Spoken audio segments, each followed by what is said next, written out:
25వ రోజు మరియమ్మ మరియు యువత. మరియమ్మ యవనస్తురాలుగా పవిత్ర జీవితం జీవించి దేవుని తల్లిగా ఎంచుకోబడ్డారు. దీని ద్వారా యువతకు పవిత్రత సాధ్యమే అని చూపించారు. మరియమ్మ యొక్క పవిత్రత, ధైర్యం, విశ్వాసం యువత ఆదర్శముగా తీసుకోవాలి.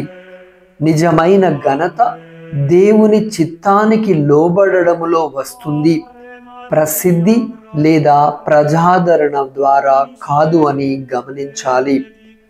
పునీత 2వ జాన్ పాల్ గారు యువత పునీతులు అవ్వడానికి భయపడకండి అని పిలుపునిచ్చారు. జీవిత పాఠాలు: పవిత్రత బలముగా ఉంటుంది, బలహీనత కాదు. దేవుని ప్రణాళిక మీద విశ్వాసం ఉంచండి. సందేహాలలో మరియమ్మ మీతో నడుస్తుంది.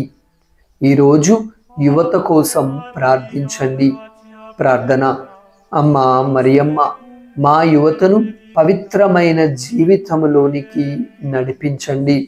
దేవవర ప్రసాదము చేత నిండిన మరియమ్మ వందనము. ప్రభువు మీతో ఉన్నారు. స్త్రీలలో ఆశీర్వదింపబడిన వారు మీరే.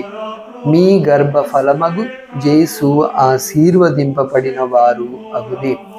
పరిశుద్ధ మరియమ్మ, సర్వేశ్వరుని యొక్క మాత, పాపాత్ములమై ఉండెడు మా కొరకు ఇప్పుడును మా మరణ సమయమందును ప్రార్థించండి. ఆమేన్.